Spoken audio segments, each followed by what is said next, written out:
I think all society values art. I think everyone likes looking at, visual imagery, and they may not value all kinds of art, but most people like looking at artwork, whether it's on Instagram or it's in a museum or it's on the side of a building.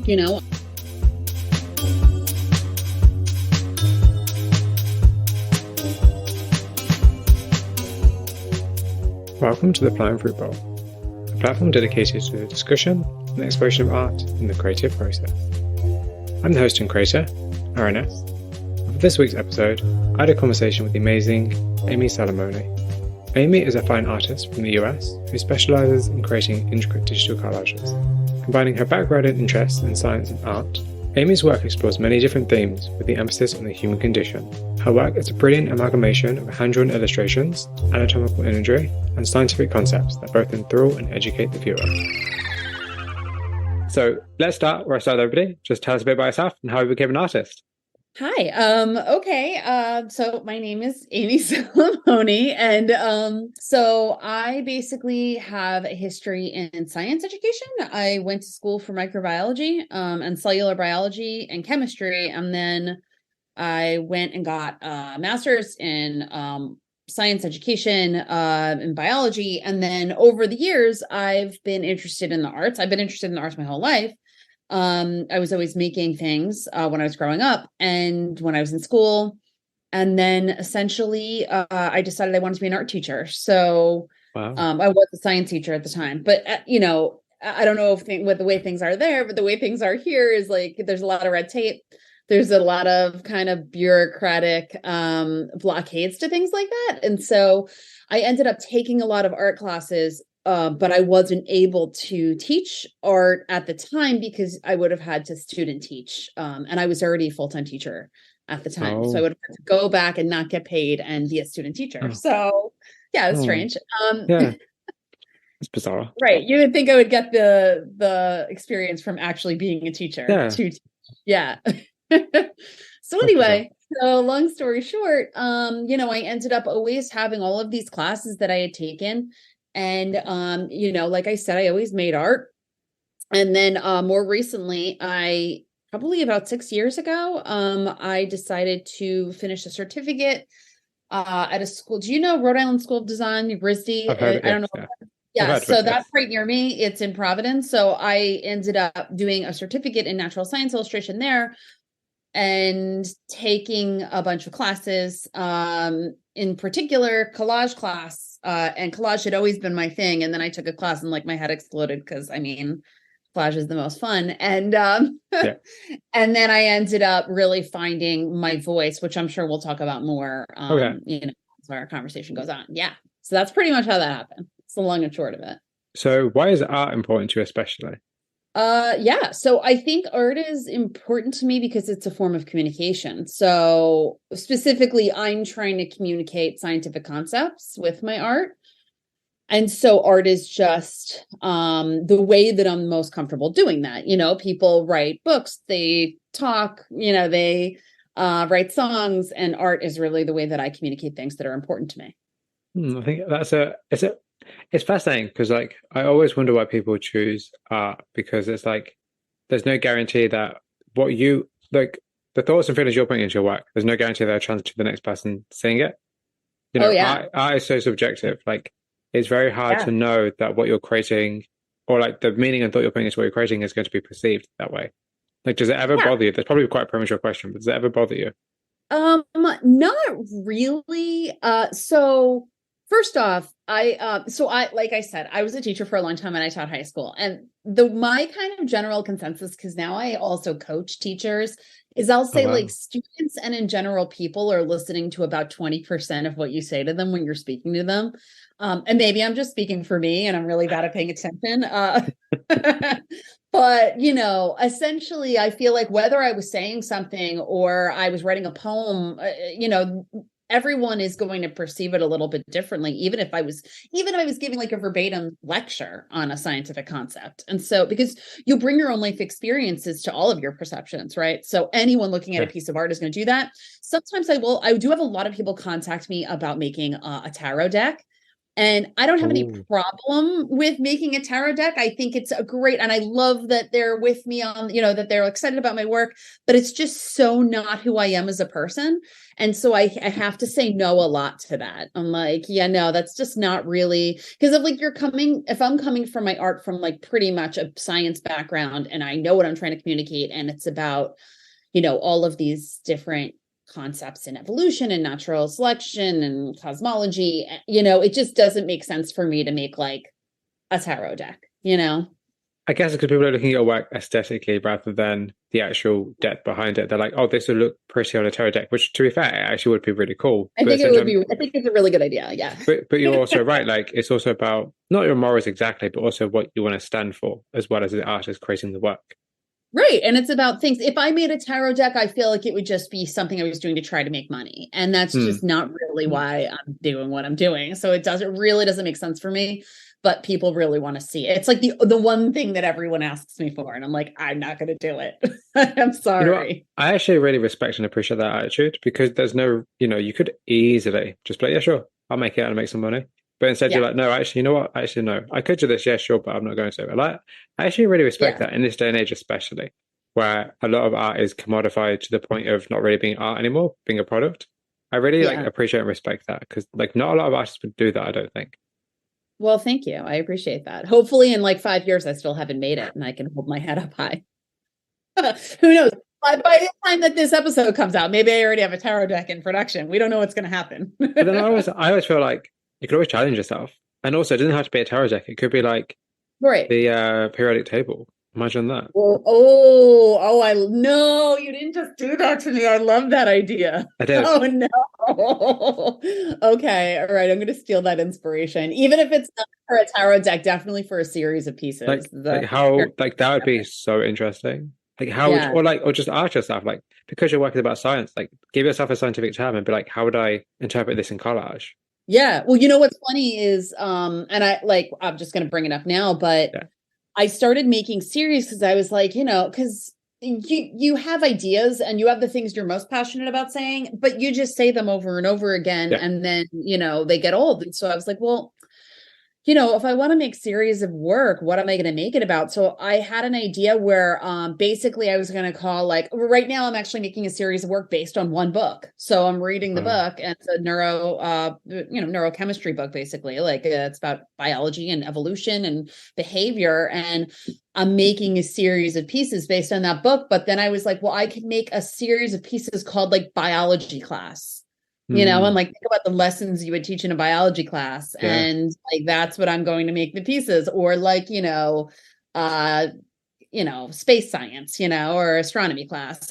But the periodic Yeah. table is a really good one for a series, and I'm like writing it down and stealing it. So thank you. Perfect. But I think Yeah.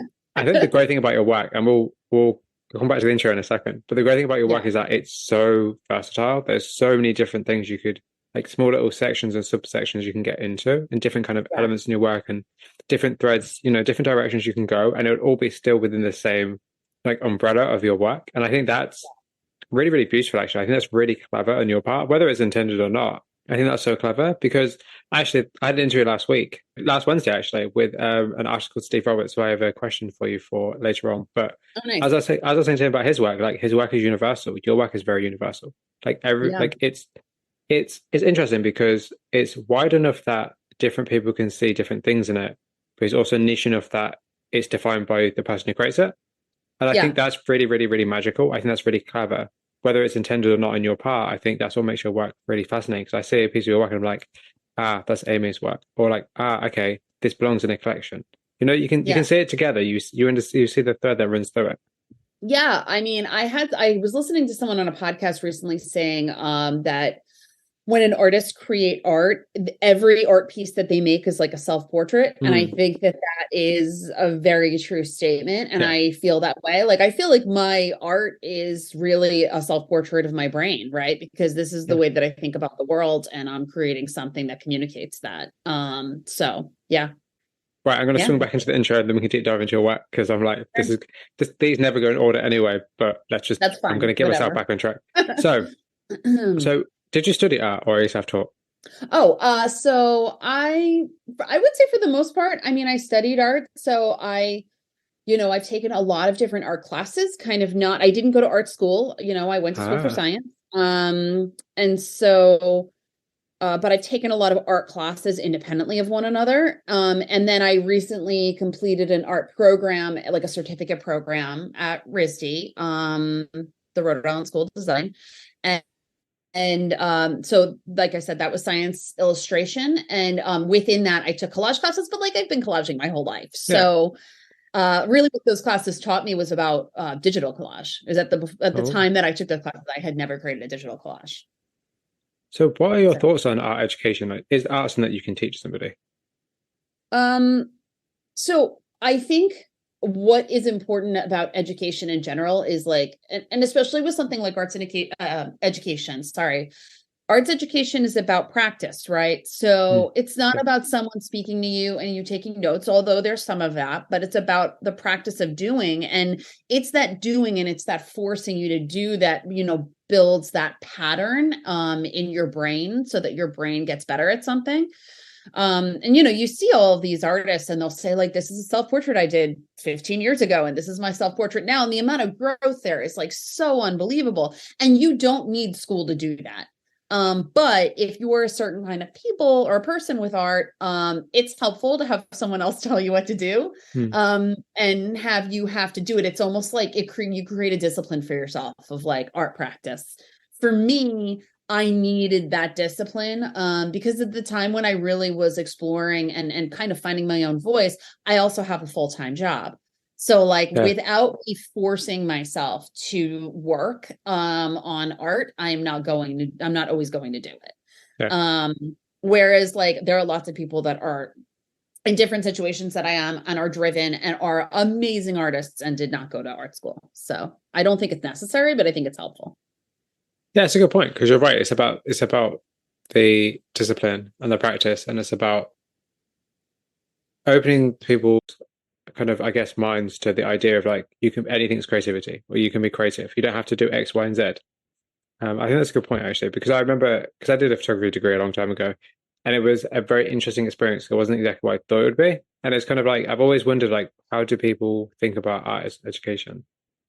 I'm always curious. Anyway, I'm just curious about artists and their opinions because like you don't have to have an education or an arts education to be a good artist because Yeah. art is so subjective. But I also wonder if like does it actually help or does it not actually help?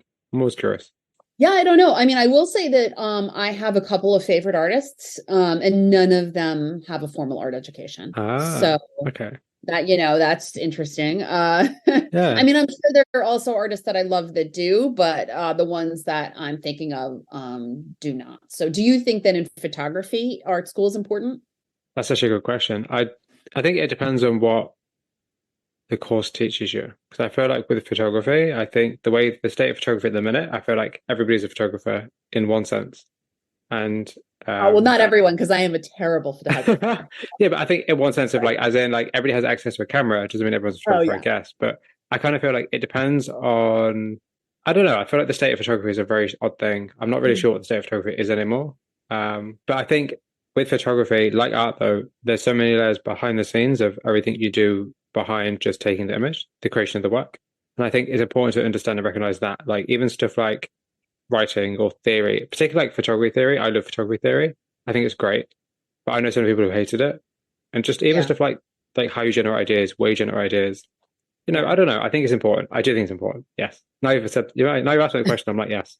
All right, good. We went, yeah. I'm excited that you kind of went in a roundabout yes. I feel Sorry, like that we're was a both very long-winded roundabout yes. yes. Yeah, no, it's good. No, no, it's good. I enjoy my time. Yeah. I enjoy my time doing what I did, and it's funny because nowadays, like at this moment in time, I'm doing a lot more photography now than I have been for the last 4 or 5 years. So now I think it's serving me well now that I've sat down and had some time to reflect away from it, which sounds weird, but I don't know. It's weird. It's a weird situation, but it's all good. Um, Yeah. but we'll see. Anyways, I'm going to talk about myself. Would be a good idea. So, do you think that being an artist gives you a different perspective on the world? That's a good question. I think that maybe if I spent my whole life thinking I was an artist, I would have a better answer to this. I think I'm sorry, I'm always going to pull this back to science because that Mhm. is my main, you Absolutely. know, Go ahead.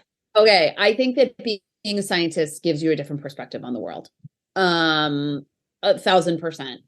It's so because you're thinking about your own experiences and you're thinking about the world around you, not from your own perspective, but from a much larger perspective. At least Hmm. I do, of like, long expanses of time and change and evolution and formation of atoms and how they move and evolution of species. And so like that changes your perspective of all of your life experiences. I think that art, um you know does it change my perspective? I don't know. It definitely changes the way that I do communicate, and that I do converse with people about concepts that are important to me. But I don't know if it changes my perspective completely of the world around me.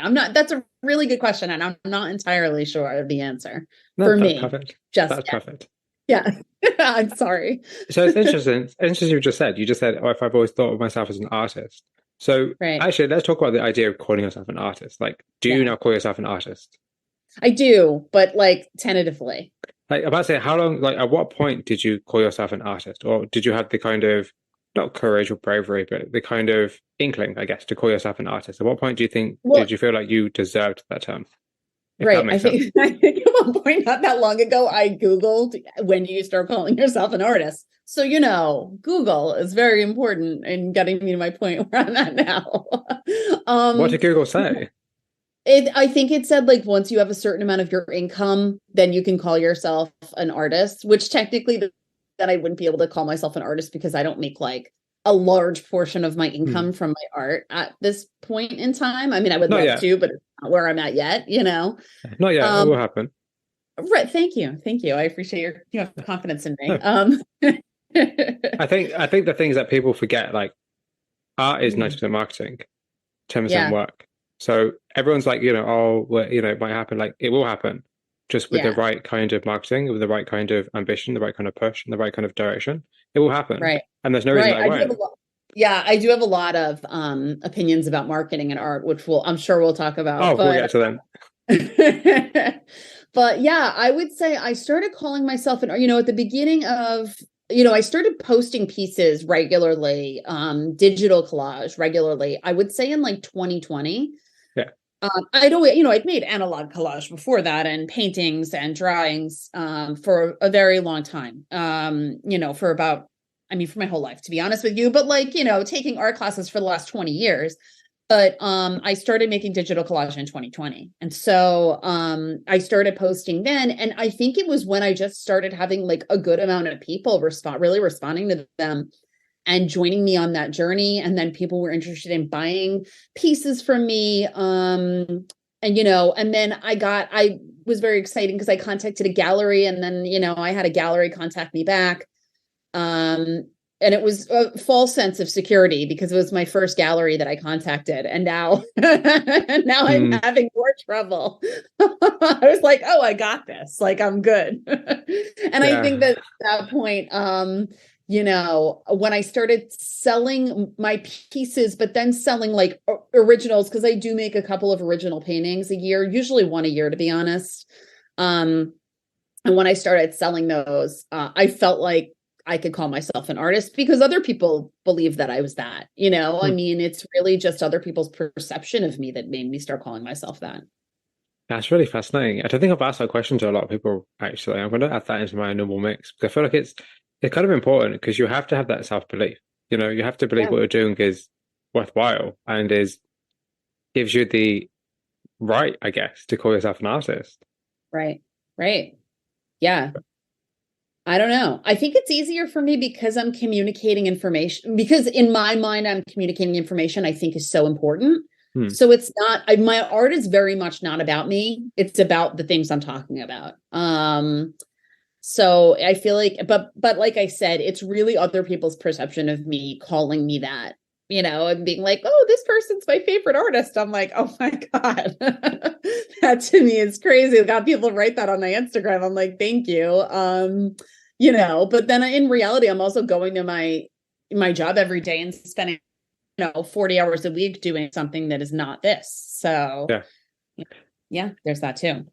Wait, did I add that to this list? Oh, I didn't, but I'm going to ask you now because that's a perfect time to ask you because you just said. Yeah. So, actually, let's talk a bit about, or at least let's mention, because you just said about your working, like you work, but you have a job and you don't do art full time. Like, so Yeah.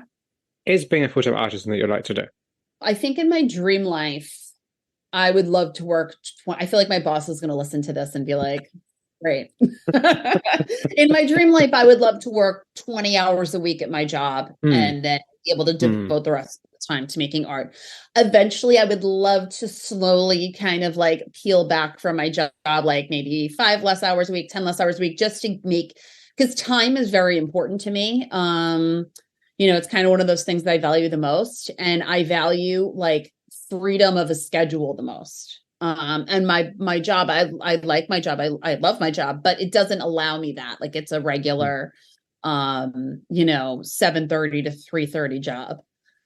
Yeah. So yeah. But yeah, as far as becoming a full-time artist, I mean, I wouldn't say no to it. If Yeah. it happens, I would embrace it. But I do think, and I speak from the experience of having summers off. Yeah. I do think that at some point my brain kind of turns to mush. Um, I become very slothy and I need like the interactions of other human beings.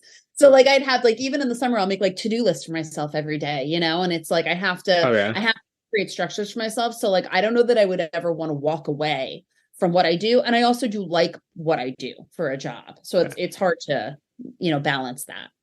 Yeah, because I'm always really curious. Like, I have a full time job and I run the Flying Football and I also do photography and I also do other things. So it's like I'm always busy doing something. But I'm always curious, like, how do you balance everything? It's really hard. And it's frustrating because there's so many things I want to do. Like I want to start printing out my pieces on canvas and then painting into them and marking them. Wow. I have ideas for like, media transfer and like different ways that I want to present what I'm doing.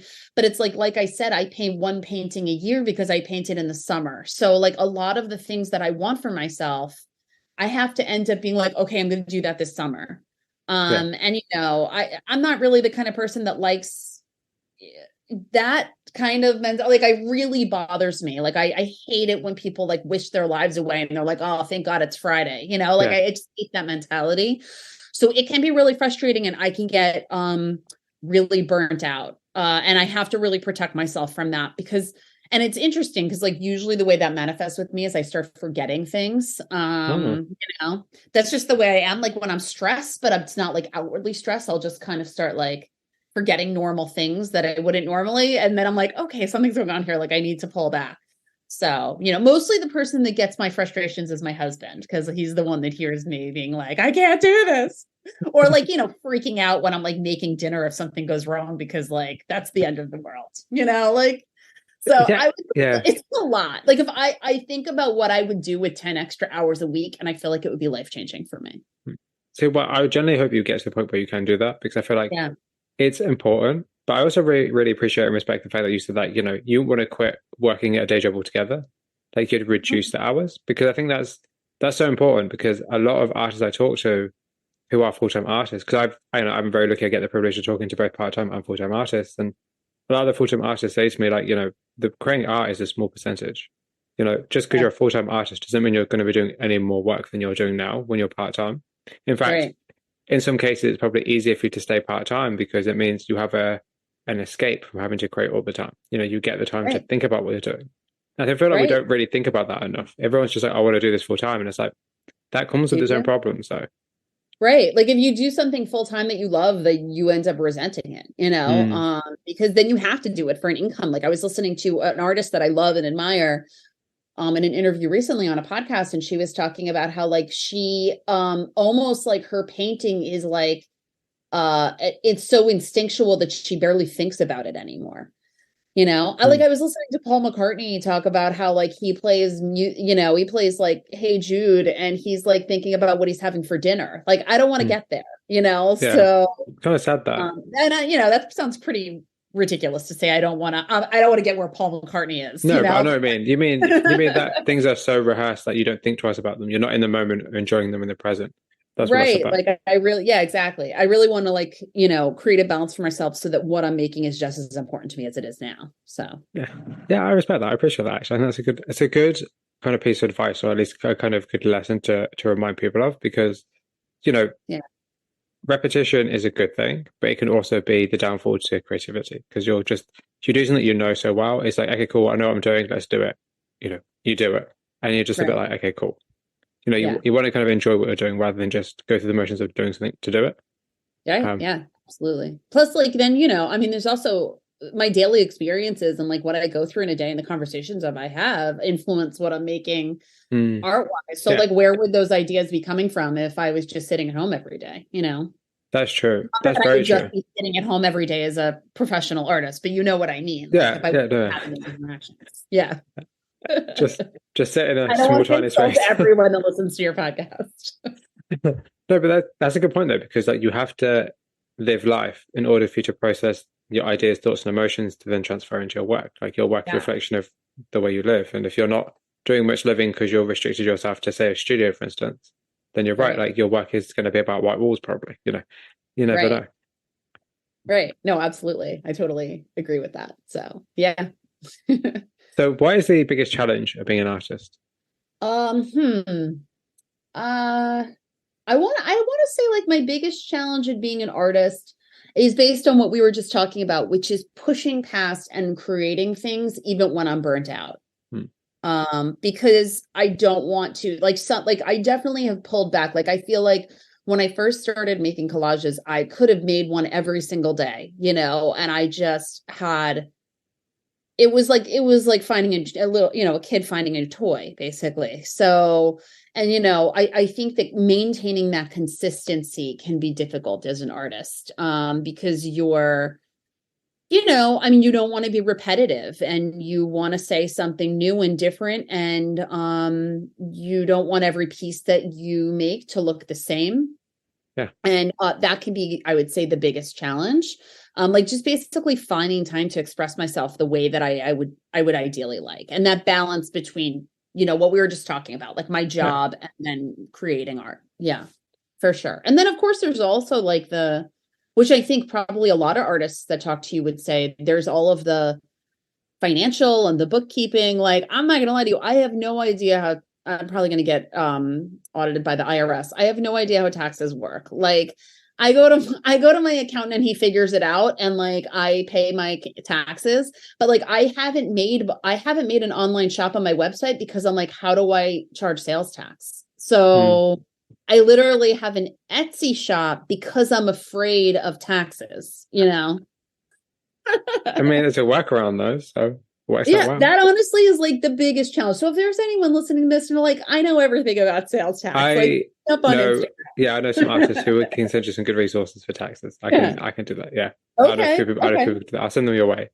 Okay. I'll definitely Awesome. send you away because I Yeah, I kind of did feel have, like I contacted someone recently on Instagram and she sent me, she's like, I have this app and it tells you like how to deal with sales tax. And she's like, I pretty much don't know what I'm doing either. I think everyone's just flailing around trying not to break the law. that's great. I love that. That's so Right. funny. That's so Yeah. funny. Everyone's just like, I've never doing it, but here you go. Here's some random piece of paper I've got from the internet. You can have it too. Right. No, I mean, no, but I do know people who do actually know what they're talking about, so I'll send them your way because I know Okay. people who are very resourceful. So, Okay. yeah, I kind of feel like it's something that you probably should know.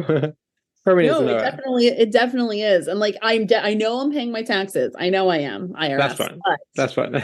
I should know more. Like this shouldn't be like a mystery where I, go to my accountant and he's like, the Wizard of Oz and tells me what to do and I'm like, Yeah, absolutely. Like I should know what's going on and I don't. yeah. So No, that's actually oddly enough probably the biggest challenge.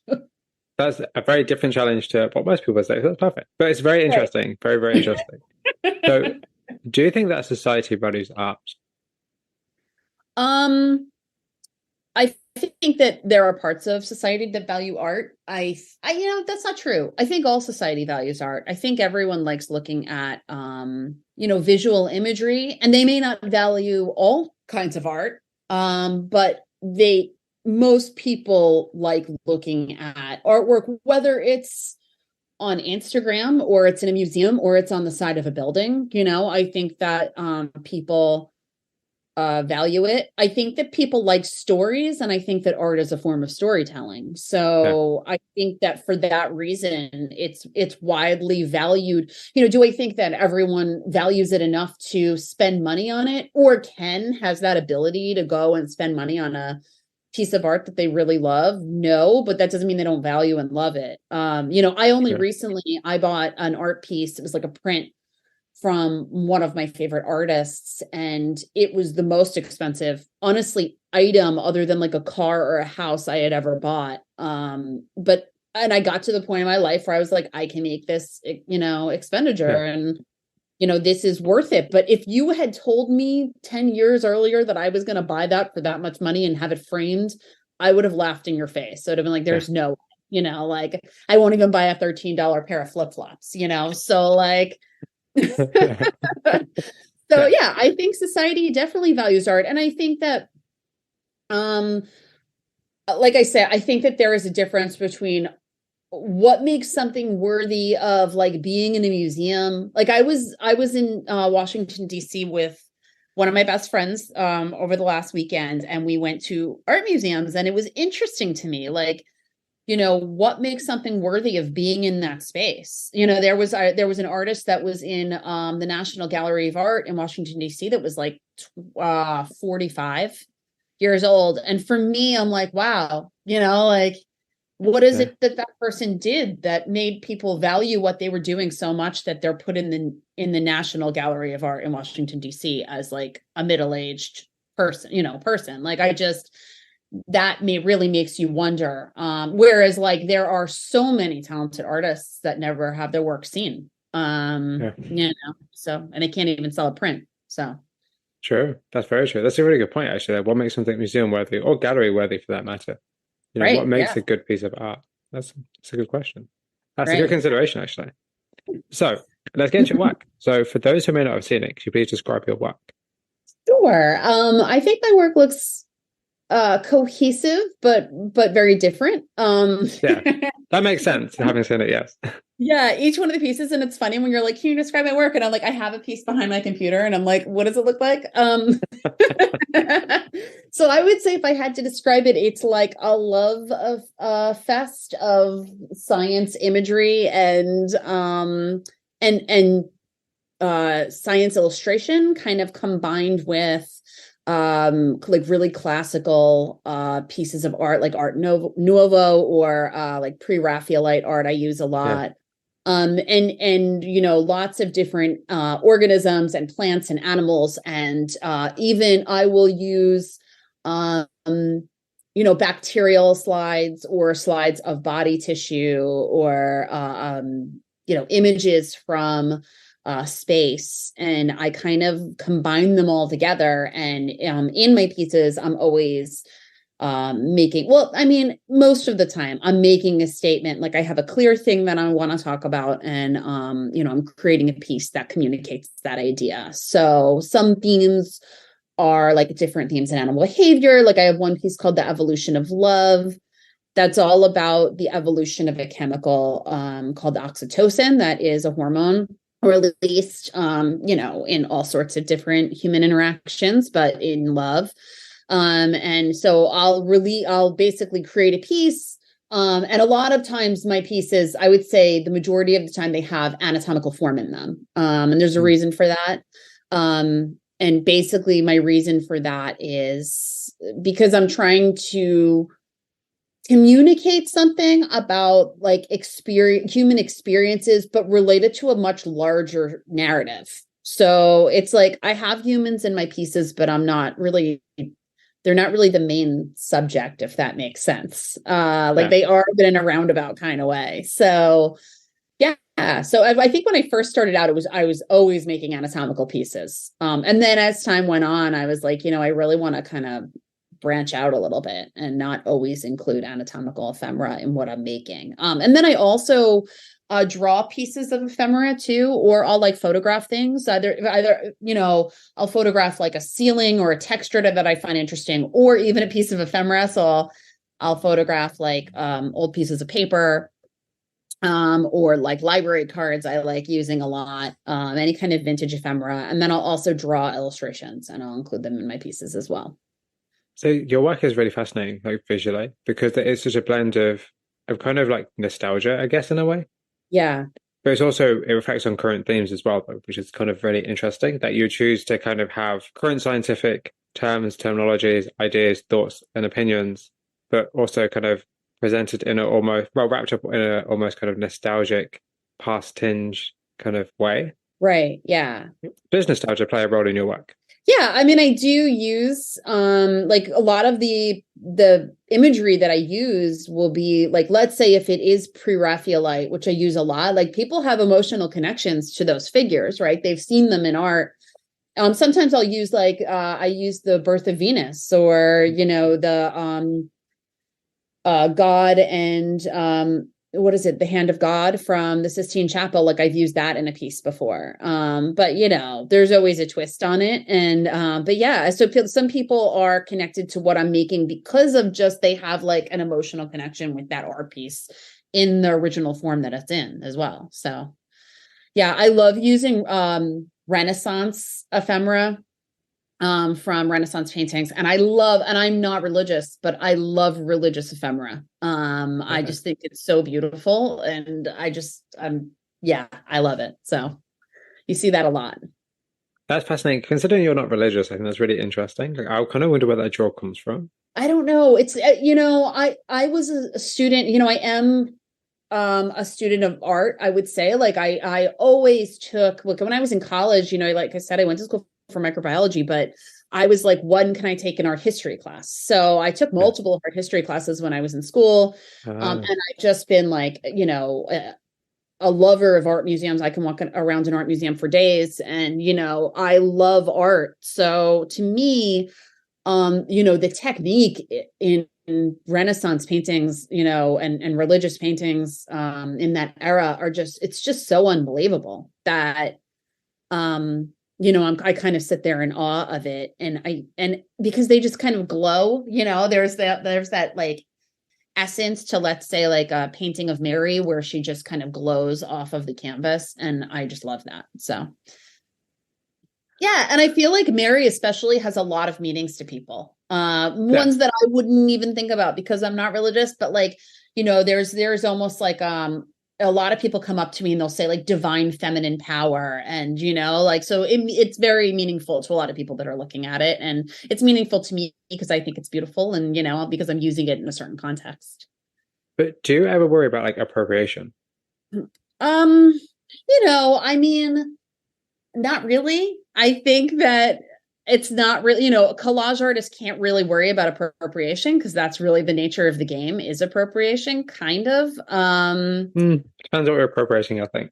Right. I mean, I worry about like a big challenge of mine is making sure like imagery that I use can be used like lawfully. Yeah. But so, it's not really a struggle, but, there's lots of imagery that I would love to use that is not old enough to be able to be. But I Yeah. think that also, the way that I'm using the ephemera is significantly different. What I'm trying to say is significantly different because it's not just, the anatomical imagery I use other than what I draw is from, anatomical atlases from 1500s, 1600s, Wow. 1700s, so 1800s. So yeah. Yeah, just the only reason I asked is because you said about you like religious imagery or like iconography or ephemera is interesting to you, but you're not religious. And then obviously pre-Raphaelite, you're interested in that, but obviously that's not your era. But I'm just kind of because it's interesting to me because your work blends all these things together.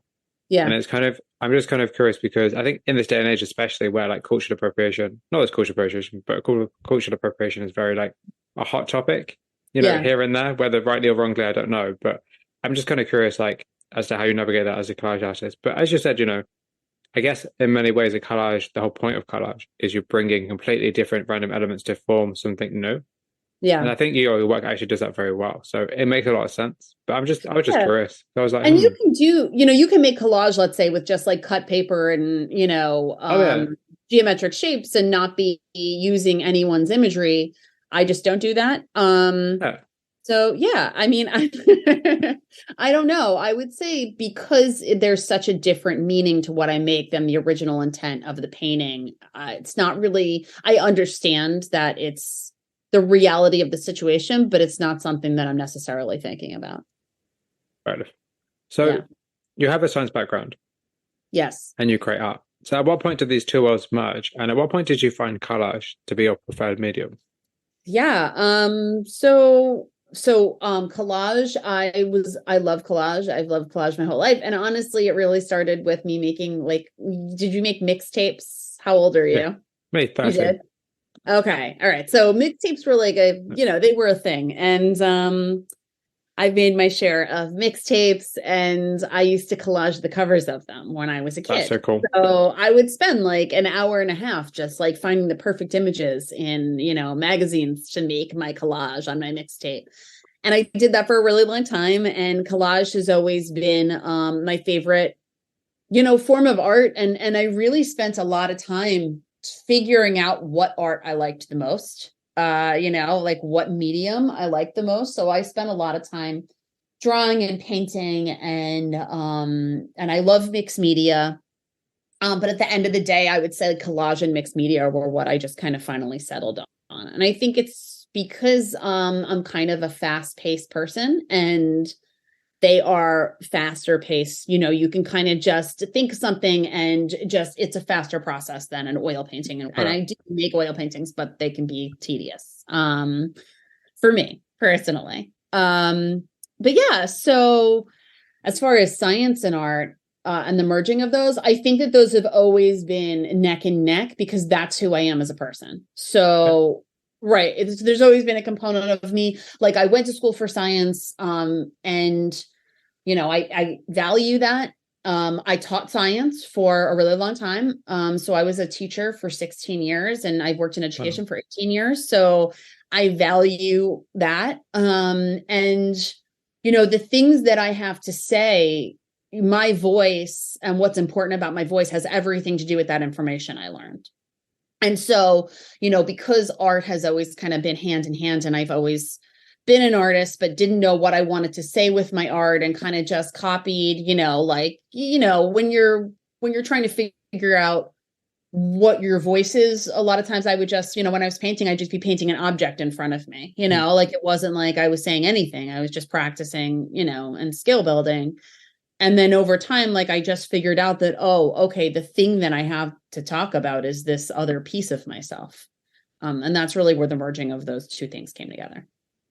Yeah, that makes sense. That's really cool, though. I like the idea of the fact that, like, obviously, science and the idea of kind of using your art as a vehicle for conversation. I think that's Yeah. very valuable. And I think the fact that it's about something that you're actually passionate about, you actually want to talk about, and that you can talk about, and you're happy to talk about, I think that Right. makes what you do so much more successful and easy because it means that you'll never run out of ideas or thoughts or like kind of, and you'll always be excited about what you do because there's always something new to say because you actually want to say that. I think one thing that a lot of artists do nowadays, or at least the the easy way out, I think, is to create work that is very much just somebody else's, and then just copy somebody else's formula, and to be like, Right. oh, because like somebody like yourself, like I don't see many artists do what you do. I can't really think of any off the top of my head, which is great because that's what you Yeah. want. You want to be like in a niche where you actually know what you're talking about. Right. Because you can be an artist, right? And you don't have a science background, but you're very interested in the natural world. Yeah, You can have that. There are lots of people like that. And I don't, I think that they're wonderful. But when you have a bachelor's degree and a master's degree and 18 years of, experience in science communication, like there are things that I have an understanding of that someone might not be able to just by like, being an outside observer yeah, of something that they like. Like you can be a naturalist and love visually what you're looking at as a naturalist, but do you understand like genetically what's going on and like cellularly what's happening and like how evolutionary change happens over time? Like, so when I look at natural systems, I think about things on a very large scale. I've always been that way. And a lot of people don't necessarily have the educational background to be able to do that. So yeah. Yeah, because a lot of collage, because it's interesting because you said like, certain themes or certain kind of subjects you'd use is stuff like space imagery or even just a human figure or like plants. And you see that a lot in collage. Like a lot of collage is very much like images of space, people in Yeah. space, or Yeah. it's like plant life, or it's like, and it's kind of interesting because your take is completely different. It's like Right. over here, and then like every Yeah. aspect is like here because like for me personally, I love collage. I think I've grown to appreciate collage so much more in the last 5 years than I ever have. But I think it Hmm. can be very repetitive. You can look at a lot of different artists creating the same kind of work. And Right. somebody like you stands out because your perspective is so unique and also because you have something specific you want to say. Like a lot of college artists generally just do throw images together and they're like, cool, this is the final piece. Whereas then someone like yourself, like there is a thought that goes behind it. And actually, Right. a question I wanted to ask is like, do you feel like collage is seen as a lesser form of art?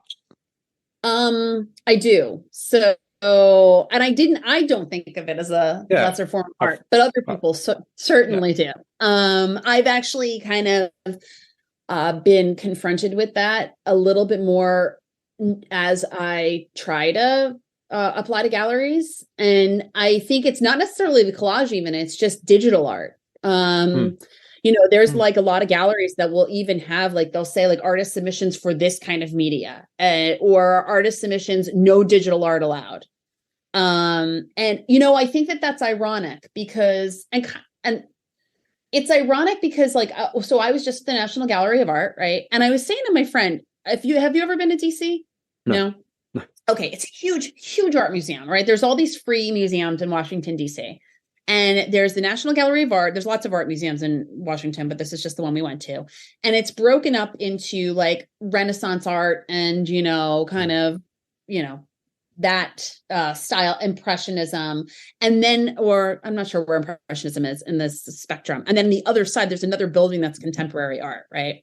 yeah, So I'm like, what's so interesting about these two buildings is one building is all about what was valued was the skill of like being able to paint in such a way that it's precise and you can't see brush strokes and your people are playing around with light, and I'm sure there's marketing there, like, but the contemporary side, it was like the art of marketing, yeah, like it's basically like it's all about what the artist is trying to say and much less about the media that they're using to do it, yeah. in my opinion.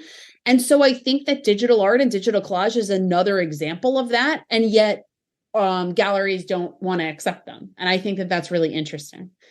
So it's like, you think about like Banksy or someone like that creating like street art, on the side Yeah. of a building, and somehow he becomes this like, famous, world famous millionaire artist, whose pieces are selling for, millions and millions of dollars. But if there was another person that went and they spray painted something, much more intricate, no one would ever look at it. Like, it's just really Mm. interesting to me. I don't even know where we want. Oh, you asked me about collages, but I do have I do have a lot to say about, because I feel Yeah, like that's they're fine. not, yeah, they're not, but they should be, because to me, what I'm making is important. Well, I think what I'm making is important because of what I'm saying through what Yeah, I'm making. And that's what is important about it. And when I went into that contemporary art museum, that's what was important about their art too. yeah, Was what their voice was, what they were trying to communicate. When you look at like a Jackson Pollock, like what was he trying to communicate, right? yeah. Um, and so I think it's just interesting that it's kind of frowned upon. Like people are like, oh, this is, or, maybe not with collage, with analog collage, but certainly with digital collage. I feel like it's frowned, it's like not really valued as much. I think that's a good point because it's like, what kind of place do we have for digital collage? That's really the question. Because if it's not in a Yeah. gallery, where would it be? Right. So it's like online, or you have NFTs, which I kind of I'm opposed to. Yeah, yeah, It's just not, yeah. yeah. I mean, there's the environmental impact, which I don't agree with. And then there's also like, there are just some things that are you as a person, and that's not me as a person. Oh, I think a lot No? of artists that I know, and a lot of us that I talk to, it's not them either. Right. I think NFTs are made for everybody. Like the whole art NFT craze is made for everybody who isn't an artist. Else who wants to make money. Yeah, I think Yeah. realistically, I think for me personally, from my perspective, I haven't done enough research on it because I just didn't bother. But it's just like it's a way of making money off a pandemic. That's as far as I'm Right. concerned. That's what it is. That's what it Right. was. That's Yeah. what it And is. it's yeah, and it's using art as a commodity. And I get that with like collecting art, it becomes a commodity, like it's an investment, right? But I just don't like it. It's like just like I can't do my taxes. Like I don't understand NFTs and I don't want to. Same here. I don't want to read that. I just don't really care. I feel like Yeah. yeah, because I just feel like all the conversations I had about it and all the people I spoke to about it, or people I know who did NFTs, it was literally just a cash grab. That's all it Right. was. It wasn't because they actually cared about what they were making. It's just Right. cool. Let's make some extra money. Which, hey, fair enough. We're in a pandemic, but we were pandemic. Fair enough. You make whatever money you need to make. I appreciate, and respect that. But Right. Yeah.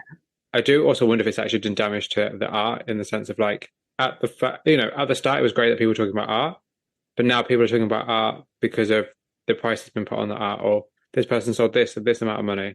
Is it worth Yeah. it? Not, look at these artists who are producing great work. I don't know. Feel like maybe it's just me thinking about it now, but I feel like the shift in art has changed over the last few years. That we're at a point now where people just look at the value of art, like, oh, how much is this going to cost? To like, oh, like what does this person make, as opposed to like what does this mean? I don't know if you Right. you might feel the same way. Um, I don't know. I don't like I said, my world is not necessarily the art world. Hmm. So Yeah, I'm not, that's not people that I'm necessarily observing. I do think that people that respond to me on social media or not through social media, the meaning of what I'm making is important to them. yeah. They're not buying my work because they think it's going to be worth money someday. Ideally, I would love if it was, but I don't And I know. said, but Who you don't knows know what's though. going to happen? But you don't know though. This is the thing. Like you laugh about it now, but you Yeah. don't know. You don't. You Yeah. truly don't know. Like this, I think this is the biggest gift and the biggest kind of thing. I think what we all have to remember. And actually, it's so funny because I did the Flying Fruit Bowl. I started it a long time ago, probably about 10 years ago. And when I did, I interviewed a fashion designer called Rufus Dixon. I remember Hmm. his name because he gave me a piece of advice that I've always remembered. And that Okay. piece, it's a very simple piece of advice. And the piece of advice was keep creating because what you're doing today might be the thing that will set you off for the future. And I Right. think it's a really good point because you laugh about it now being like, oh, it's not gonna be worth it. It might not be worth much, but like it could be worth something one day. And Right. now and today might be the day you're creating that piece, or that might be the last image you sold to somebody. I think everything has value. Life is all about timing. As me Right. getting older, I've realized life's all about timing. Look at TikTok and songs from 10 years ago being viral on TikTok now. Yeah. All about timing and perspective. So I think, just because you feel like maybe your work isn't being valued now, or maybe it's not, it isn't making the most money, hey, it could do in the future because you just don't No, know. absolutely. You're right. And it is all about timing, and it's about who your work is put in front of. Oh, And absolutely. right. And so I could definitely see that, and I don't know. I kind of laugh about everything. So, but as far as, I would say that the people that I come in contact with are very supportive about what I make because of what it means to them. Like I said, Hmm. not because of what it's worth, Yeah. just intrinsically or whatever, because what of that its monetary value is, that's not what's important to them.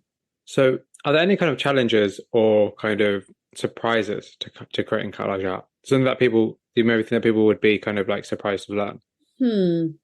I would well, I mean, there is when you're sourcing ephemera for collage art, um, you have to maybe people don't know, and I feel like people don't know that you do need to make sure that that ephemera is public domain Hmm. so that it's not copyrighted. And so that can be a little tricky, not usually, but and there are some great areas where you can get very clear messaging on whether images are public domain or not. Like for instance, like if you go to like the Met in New York, they have like an online gallery of thousands and thousands of public domain images. So Wow. all of that can be used. for different reasons. So I would say that. I would say just the sourcing of imagery for collage can be something that people just don't think about. Like when I have something I want to say, I either have to find imagery that can represent what it is I'm trying to communicate, or I have to draw the imagery. Yeah. Right. So there's that too, you know. I mean, so I do create, like when I am drawing imagery, it is with, you know, that purpose, because I want to see that and I haven't been able to find it. Yeah, I was just going to say, like, so does the imagery come first or does the idea come first? It depends on the piece. So sometimes I have a very clear vision of what I'm trying to say. And actually with these series pieces, that's more of it, right? So the process I go through is different. So I'll like I'm reading the book, I'm taking notes, and then I will find a quote that resonates and something that I want to talk about, and I'll make a piece with that in mind. But a lot of times I also just open up my computer and start making a piece. Sometimes that piece ends up meaning something. And in all honesty, sometimes it's just a practice. So sometimes I don't have a deep meaning behind everything that comes out of my computer. Right. So sometimes, and you know, I think one person, I made a piece a while back and someone recently wrote to me and they're like, what was your thinking behind this piece? And I'm like, I don't know, you know, like I don't remember. I had a woman come up to me at an art show once and she was like, what were you thinking when you made this? And I'm like, well, what do I do? Like, I don't remember, you know, like, I mean, I do make a lot of collages too. So I will make a couple a week. And so I can't, you know, and some of those I like know what the image was, you know, I know what the message was. Yeah. I know when I was making it, I had a very clear idea, but some of those pieces, I would be lying if I said for every piece of art I make, I know exactly what I want to say when I jump into it. And sometimes like even the meaning to me evolves over time. And a lot of times that's based on people coming to me and talking to me about it. Um, you know, so I'll have like someone at a show, because I do shows like really on a limited basis locally. And I'll have someone come up to me at a show and tell me what something means to them. And I'm like, great, you know, like that's wonderful. And a lot of the meaning assigned to my pieces has to do with, because they all have anatomical, or a lot of them have anatomical form in them. It a lot of times it'll be like in relation to someone that they love who is sick, or themselves, someone that they loved and lost, or themselves if they're going through a health issue. And so a lot of the meaning that people bring to it is deeply personal, and I really appreciate that. But yeah, so you know, most of the time, like some of the time I know, and some of the time I don't. Like with the, like I said, with the series of pieces I'm making, I'm being very purposeful about what I'm making and why I'm making it, which I'm not always. I'm actually really curious because you said that you take quotes that, like the current series you're working on, you're taking a quote out of the book. But how Mhm. do you know, like, do you know when you see the quote that you're making an image? Or do you just take quotes down that will be like, this will be an idea or this could be an idea? It's I will just write like almost like if I were studying from a textbook. I will just write down things that I think are interesting and I'll remember the page. But you know, I do also have like a large basis. So when I'm reading about these things, it's not the first time I've heard of these Of course, concepts. yeah. So like I do, it's almost like it just triggers something where I'm like, oh, that's something I want to talk about, you know? Most recently I had an experience at my job where I was like heart palpitations. And I didn't know why, and I wasn't really anxious at the time, but then I was reading and I had like a bad day, and then this was happening after that bad day, and then I'm reading in this book and it's about, you know, the brain, and it was just talking about how the brain predicts your future in order to protect you from like harm, essentially, right? So your Yeah. brain will actually it's just, this is the basis of anxiety. It's the basis of post-traumatic stress. Your brain will create a physiological response to, you know, input that's not even there, because it's trying to protect you. And so that's what I ended up making the first piece of my series about, that because I had just gone through that, and because I had read about it, and I was like, oh, like I want to make a piece about this because it resonates with me personally. And I feel like it resonates with a lot of people personally. Right. So That's actually really fascinating. So this is the thing, like there's so much potential to learn from your work. That's great. That's a great yeah. thing. It's not just, oh, this is a really cool aesthetic image. It's actually like, oh, this is actually something that you can learn. You know, like imagine if you had, oh, we shouldn't give you this idea, but imagine if you had like an encyclopedia and like your Yeah. work was like, and each page was like an image. Oh, I don't know. Or like do like an alphabetical series where like each letter of the alphabet is like a phrase or a terminology or something. You create an image Right. for that. Yeah. Something in You're a just thick making book. all my series for me. Like Like, I something, love it's just something in a thick book that you can have in a thick book that when you open, you just scroll through it and like that'd be so cool. yeah. That'd be great. People have actually talked to me about that. Not in any, they've just said like, oh, you should make a book where, because Mm, if you go on my Instagram, and it's the best, it really is the best place to see my art. I have a website, but my Instagram's better. Um, when I make a piece, if there's a really strong message behind it, there will be, the first time I post it, at least, there will be a whole excerpt underneath it. And it's part of the curation of me sharing that piece. So it's like, just, sometimes I'll just share quotes, but even if I just share a quote, it's something that resonates with me relating to what I'm trying to say. And so I would say reading those writing pieces that I post are as important as looking at the piece. Like, I'm trying to create that experience together. Like, for instance, with that piece, I wrote a whole, a little spiel after it. So yeah, I think a book would be really cool actually. It'd be really interesting to see how yeah, your work would translate in that way, actually. yeah, I'd be open to it. I think that would be really fun. So, and like I said, I have had people ask me about that, and that is something that I would be willing to do.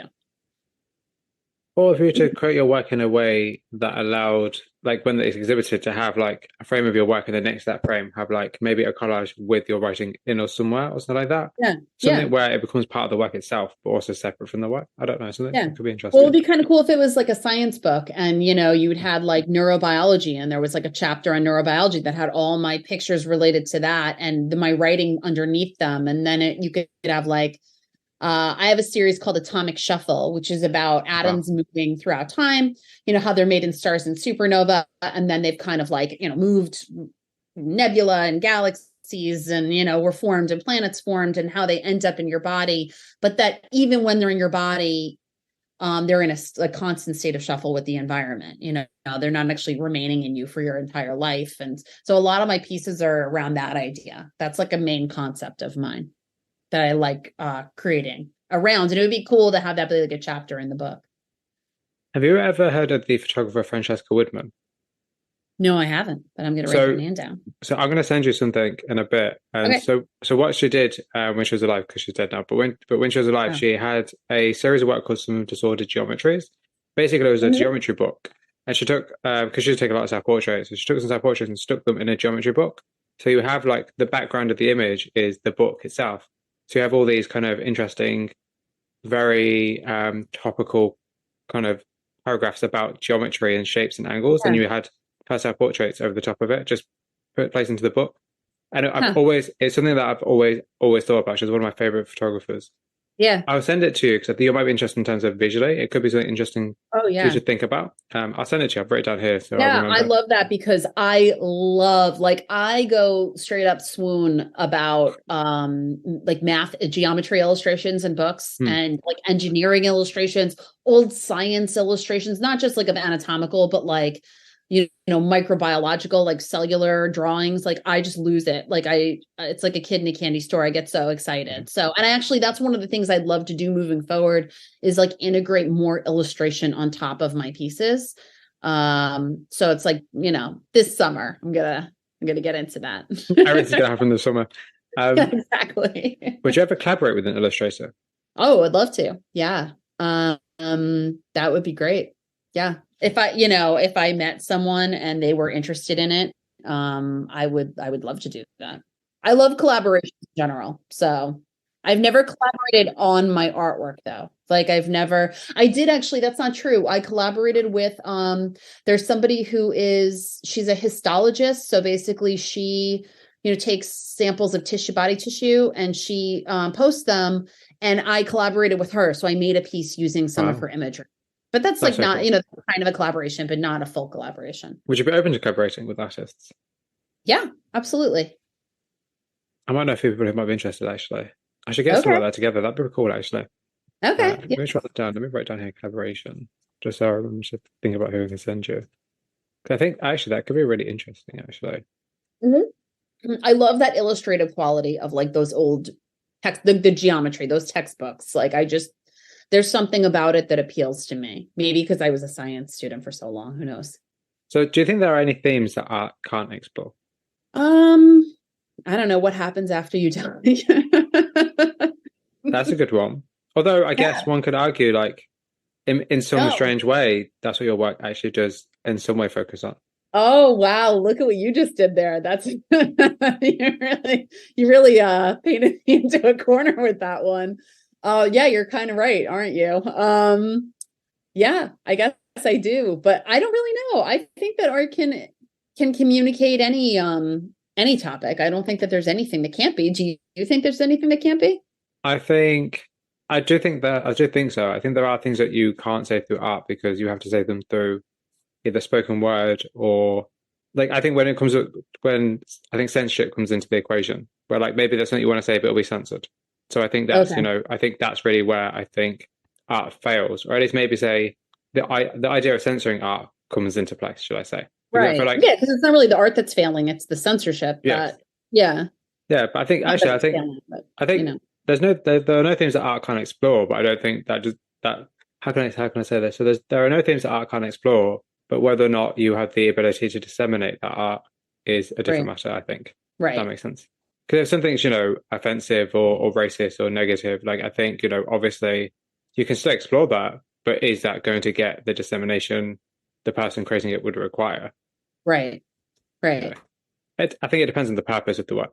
Yeah, I mean, I can explore themes in science, but just like you were saying, people are going to bring their own experiences to when they're looking at a piece to, what that piece means to them. And that's not always going to be what my intent was, right? Oh yeah, of course. And that's just okay. Like that's completely, I feel great about that, but yeah, so there's a difference between a theme and then also like a clear communication. Like you can't always clearly communicate what you're trying to say through art. And I don't think that's the purpose of art. I think Hmm. art is, art has value when someone looking at it creates a value for it and within themselves looking at what you made. So but yeah, I would agree with you. I would say that that's probably a theme that it's a little bit more complicated to explore. So to me, I see your work as a commentary on the expression of internal beauty as opposed to external beauty. And I was curious, like, what kind of role does the internal versus external have in your work, if any? Yeah. So that question reminds me of one of my favorite science quotes is Einstein, because I mean, nobody was better at at Right. being quoted than Einstein. And the quote is look deep into nature and then you'll understand everything better.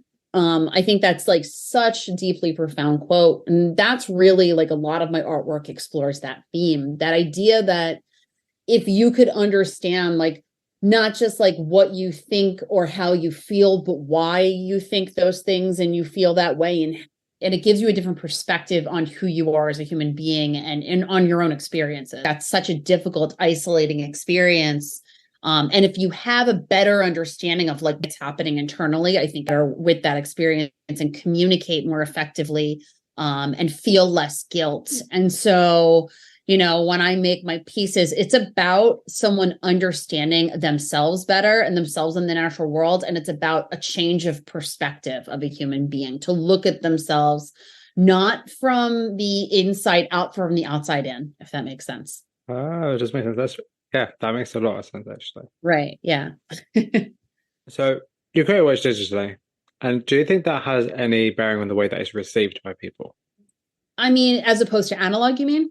Yeah, as opposed to analog. Yes, I guess so. Yeah, as opposed to analog. Right. I think, I mean, it depends. It's like, I remember when I first started making them, a lot of people contacted me, people that I know, and they were like, are those analog or digital? How do you make them? And some people might be curious just to know what the process is, but I did feel like, at least in the beginning, it was like, oh, if you're making this digitally, then it's maybe not as special as if you're Hmm. making it analog. I did kind of get that feeling, or maybe I was just feeling guilty. I have no idea, because I'd always been an analog collage artist, and now I'm making digital art. So we're all our own worst enemies. True. But yeah, so I don't know. I don't know if that affects people's perception of what I made. I would say no. But I think that's because of the topics that I'm using my art to talk about. I think it's like I almost think of the visual imagery I create as important, and it's starting a conversation, which is what I want, and that's the most important thing, but it's secondary to the message that I'm trying to communicate. So whether I do that through a painting or through an analog collage or through a digital collage is really irrelevant, if that makes sense. So that doesn't make sense. But I'm also curious, like, do you think people can tell if it's a digital or analog collage? I mean, I can tell when I see people's work if it's digital or analog for sure. So maybe they can, maybe they can't, maybe they don't care. How do you know? Digital, honestly, to me, it's like the way that the ephemera is placed. It's whether there's transparencies in it. Like transparent images, obviously. And it's also like, because I'm spying on the person and I'm looking at the rest of their stuff. And if they've got process videos and it's analog, I know it's analog. So there's that too. I think that with digital, you can get a little bit more of a polished, refined look than you can with analog. Like it's harder, Instagram's so great because I've become aware of so many amazing collage artists, both digital and analog. And, people are just capable of creating absolutely beautiful work. So using both methods. Yeah, 'cause I was going to say, like, are there any advantages of creating digital collages? It's faster. So that's it. That's it. It's faster. So, if I said I want to make an analog collage and I want it to be about blood circulating in the body, let's say, right? I could do that, but I would have to find the ephemera for it. And, I do have many in the closet behind me. I've got like many different bins of ephemera that I've collected over the years. That's so cool. But, and I do use them. I mean, I do use them in pieces. I'll photograph them and use them in a piece, but there's that process of having to look takes longer, and to cut and to glue. And then it's just there's more planning. So if you're making an analog collage, you have to, you can move things around and you don't have to glue things down as they are. You kind of place things first, but it's more of like it's more like a painting, I think, than digital collage is. Digital collage can be very much like a painting, but if I don't like the way something looks, I just erase it. Yeah. So, and if I'm like, oh, and a lot of what I love about digital collage is the amount of mistakes I make that I'm like, oh, wow, that looks awesome. And I'm like, I didn't even know that I did that, because Photoshop is insane. Right. So, there's no way that I would live enough years to understand the depths of the Photoshop program. And so, there are lots of happy accidents that I make where I'm like, that looks super cool. I had no idea how I made it, how I did it. And I'm just like happy it happened. This is going to be a 101 because I've got no idea how to do this again. Right. Right. That honestly, there was one time when and then sometimes when you want to learn things on Photoshop, it's like, oh my God, like you have to watch so many, like every video tutorial is like 25 minutes long just to learn how to turn something. And it's like, why is this complicated?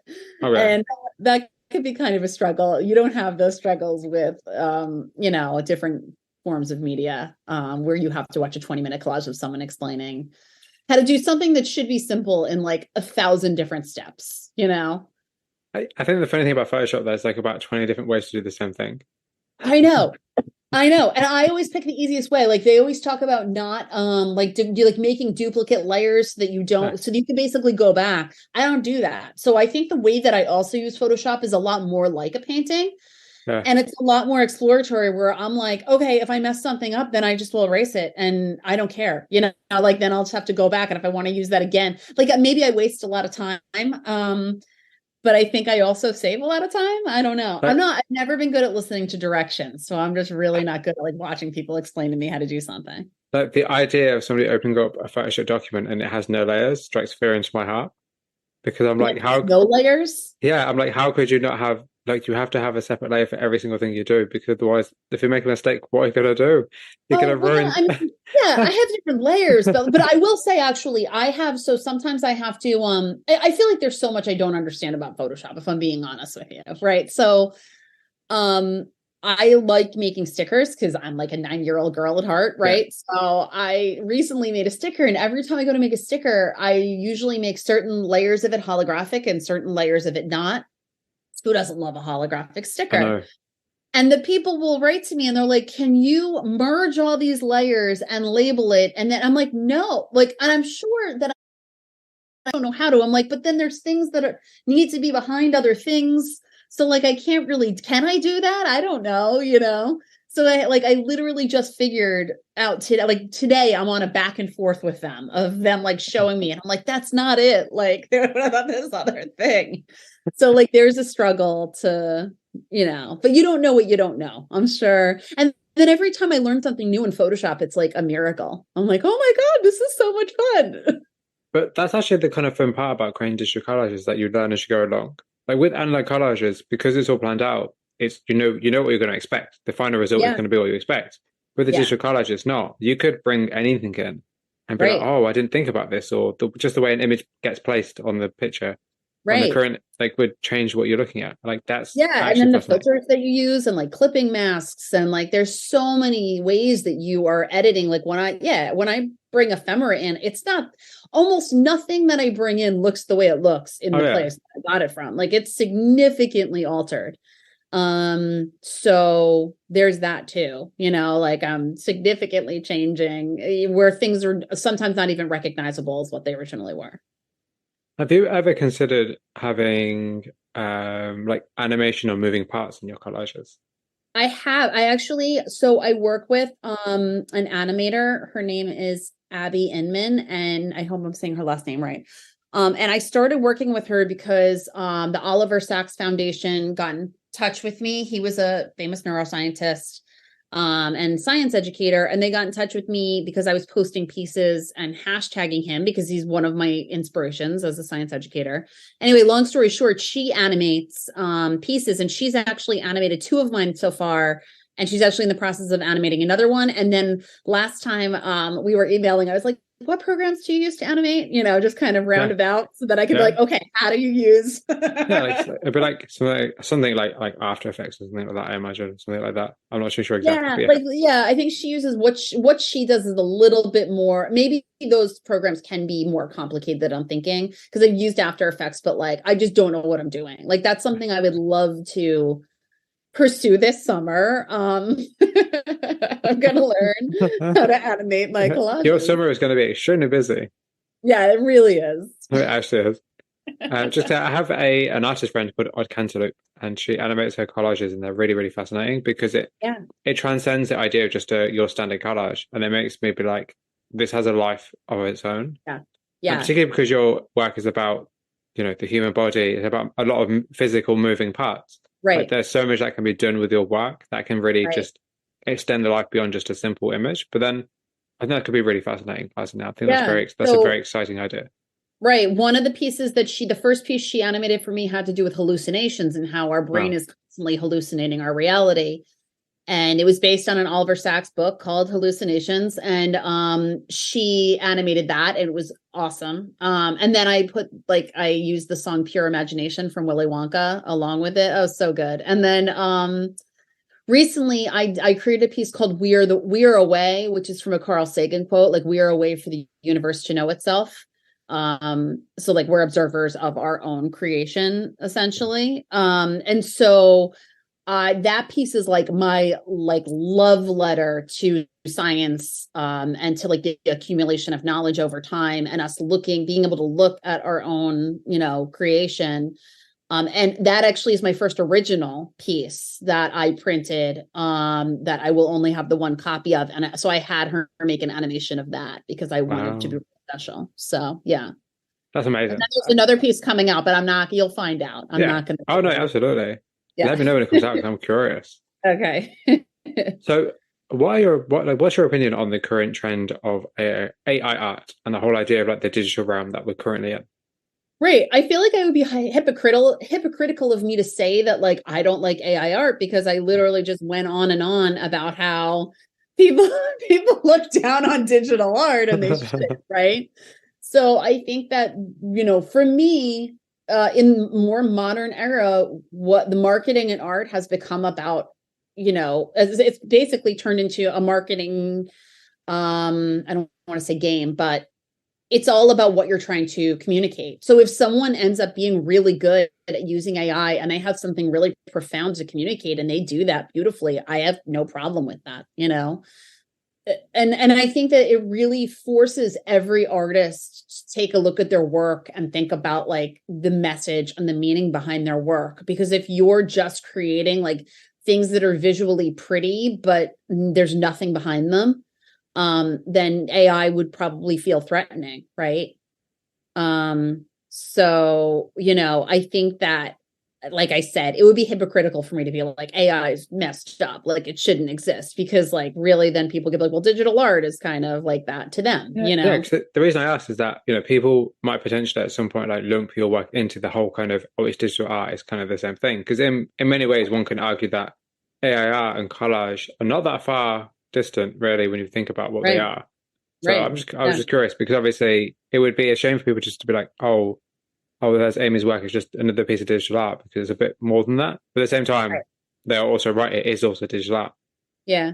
I think about what is that I'm making that is of worth. And really, if you were a painter, you spend all your time and you're creating a skill set that has to do with paint, right? With creating imagery that is beautiful, and that is you're working on developing that skill and using that media.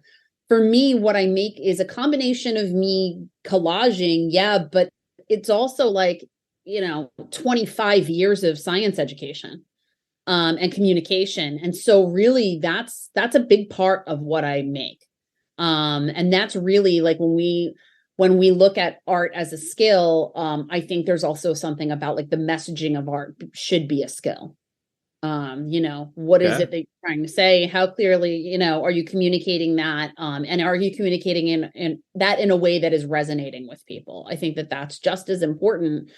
And that's interesting. Like when I told you about the two buildings at the National Gallery, one was all about the skill, right? Yeah. And the other one was all about the marketing and the messaging. And granted, I'm oversimplifying. I'm sure not Yeah. every piece of modern art in the Contemporary Art Museum is about that, but a lot of it is about like what they're trying to say, and that's what made it valuable. So how important is ambiguity in your work then?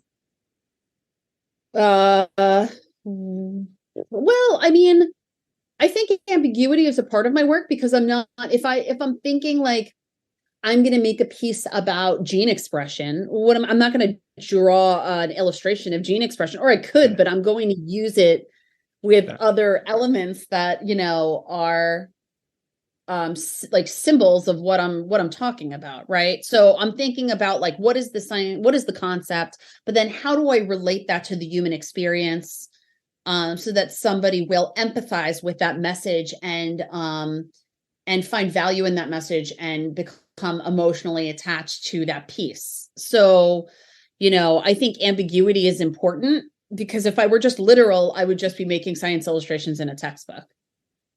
Because I think, So, yeah, because your work is very technical, or at least it has elements that are based on technical backgrounds. I think, context for your work is sometimes quite important because maybe people haven't heard of gene expression or people maybe haven't heard right. of like certain terms or whatever. Like how Yeah. important, I guess, is context for your work? And do you feel like you need to give context to your work?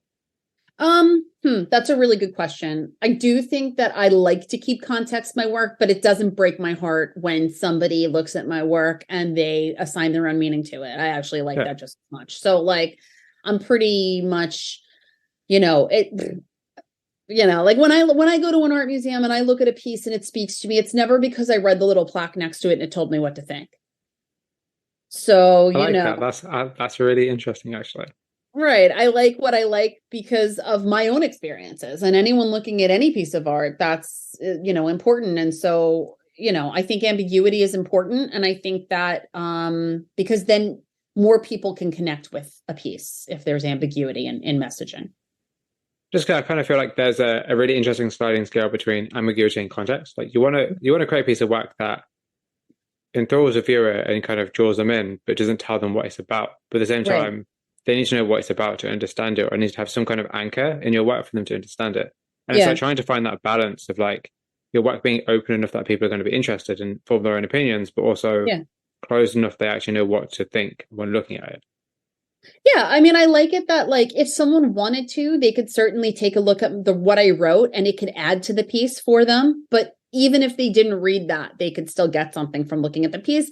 And that thing that they get may have to do with the topic that I intended, but it may not, you know. I mean, I really don't know. So like even just the piece I made about anxiety that I was talking about, someone could look at that and say like, you know, a loved one, or maybe someone could look at that and think of love, right? Because there's like Yeah. the heart is front and center in that piece, and their meaning is completely different from, you know, what I originally intended, and I don't have a problem with that personally.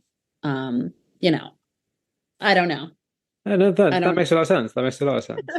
It's because I think it's a tricky balance, really, trying to figure out how to create work that is meaningful to you as an artist, but also is going to be sellable.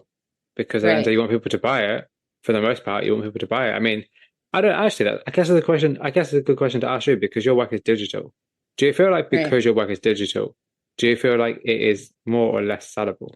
Yeah, I think as far as I, you know, I've been talking to I, you know, I'm kind of like a student of trying to figure this all out, you know. I Yeah, mean, you know, it's not my area of expertise, but I do think that it's harder with digital art to sell, maybe not to sell prints, but I mean certainly to sell an original, right? Because yeah, what is an original when it's digital? You basically just have to make a copy and you can mark that copy up in different ways, like you can your hand can touch that copy, but you know, if you've got it's the single copy and you're never going to make another one, that's the original. yeah, And so it's a change of perspective of how we think about like an original piece of art.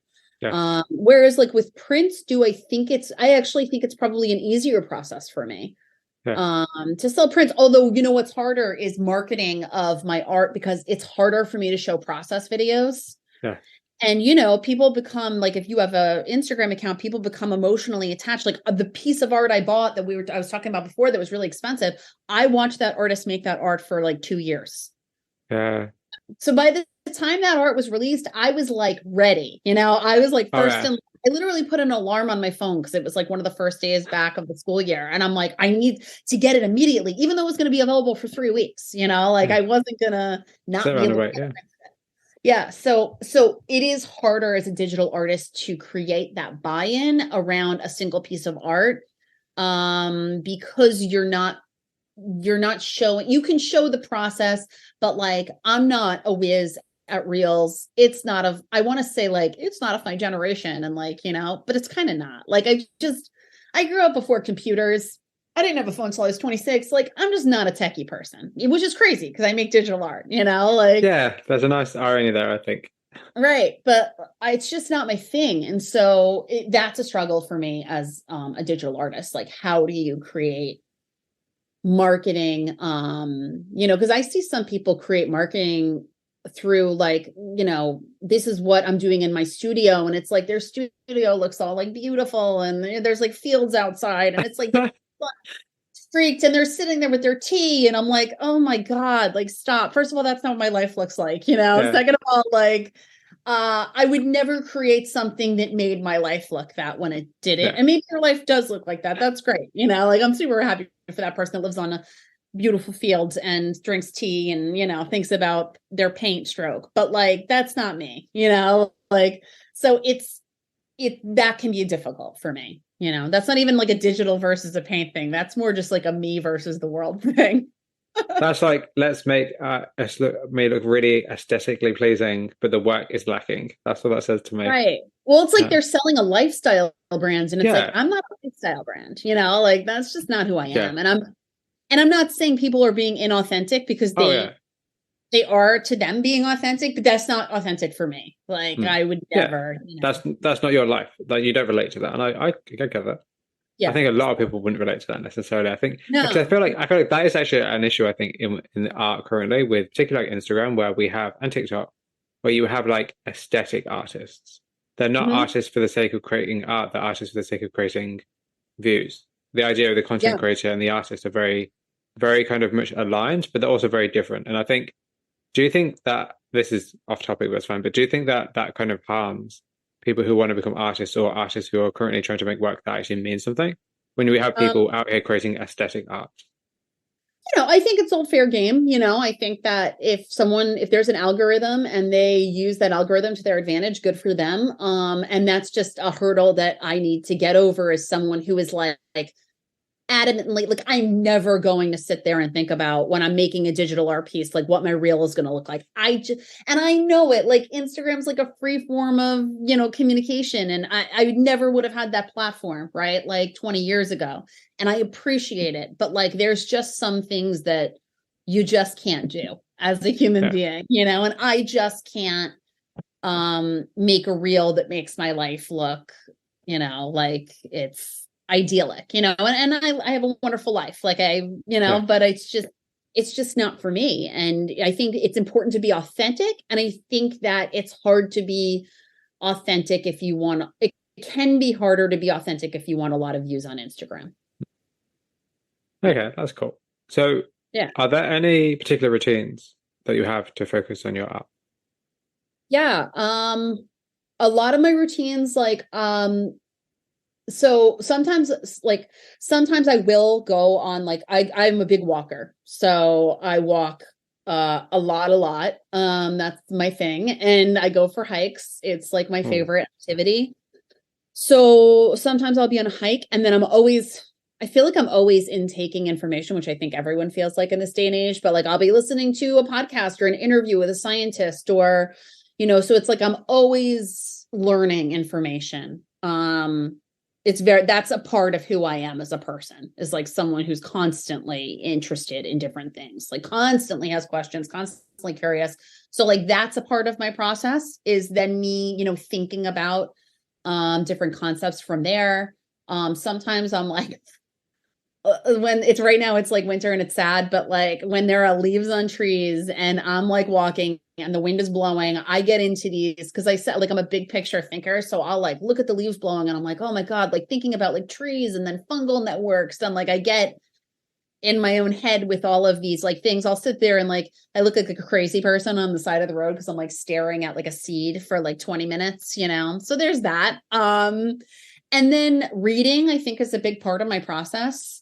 Like just taking in different ideas in science, different information. And then the art making part of my process usually looks, for a while I was making collages in bed. Like before I went to bed, I would go to bed super early, but then I started falling asleep super early. So I have to stop doing that. But a lot of times for me, collages look like sitting in my living room. I have a chair, I put on music. I love, like, I a lot of times I can't listen to music that have words in it when I'm making art. Yeah. Because it's like too much going on. So I'll listen to I like Miles Davis and John Coltrane and a composer called Dustin O'Halloran, and I'll put their music on because there are no words. And then I'll just make a piece.